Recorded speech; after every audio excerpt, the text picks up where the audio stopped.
નમસ્કાર, ગુજરાત ફર્સ્ટ સાથે હું છું ધ્રુવિશા. આપની સાથે સમાચારોની શરૂઆત કરીએ. હરિયાણાની તમામ વિધાનસભા બેઠકો માટે મતદાન શરૂ થઈ ગયું છે. 90 સીટો માટે 1031 ઉમેદવારો મેદાને છે. ચૂંટણીમાં 2 કરોડથી વધારે મતદારો મતદાન કરશે. દિગ્ગજોનું ભાવિ ઈવીએમમાં સીલ થશે. મતદારોને રીઝવવા અંતિમ ઘડી સુધી પ્રચાર કર્યો. કેટલીક હોટ સીટ પર કાંટેકી ટક્કર જામશે. મતદાન બાદ 8 ઓક્ટોબરે મતગણતરી હાથ ધરાશે. દિગ્ગજોનું ભાવિ ઈવીએમમાં સીલ થશે. કાંટેકી ટક્કર અમુક હોટ સીટ પર પણ આ વખતે જામી રહી છે.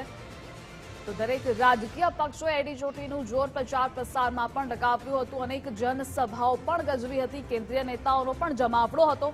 તો આજે મતદાન થઈ રહ્યું છે. 8 ઓક્ટોબરે મતગણતરી હાથ ધરાશે. 8 ઓક્ટોબરે ભાવિનો ફેંસો થશે તમામ ઉમેદવારોના. તો હરિયાણાની તમામ વિધાનસભા બેઠકો માટે મતદાનની શરૂઆત થઈ ચૂકી છે. 90 સીટો માટે 1031 ઉમેદવારો મેદાને છે. 2 અલગ અલગ દ્રશ્યો ટીવી સ્ક્રીન પર આપ જોઈ રહ્યા છો. હરિયાણામાં મતદાનને લઈ મતદારોમાં ઉત્સાહ પણ વહેલી સવારથી જોવા મળી રહ્યો છે. અનેક દિગ્ગજ નેતાઓ પણ મતદાન કરવા માટે પહોંચ્યા હતા.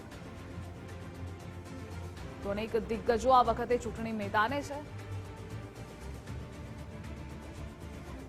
તો આચાર્ય દેવવ્રત પણ મતદાન કરવા માટે પહોંચ્યા હતા. હરિયાણાની વિધાનસભા બેઠકો માટે મતદાનની શરૂઆત થઈ ચૂકી છે. એક તરફ આચાર્ય દેવવ્રત અને બીજી તરફ મતદારો મતદાન કરવા માટે પહોંચ્યા હતા.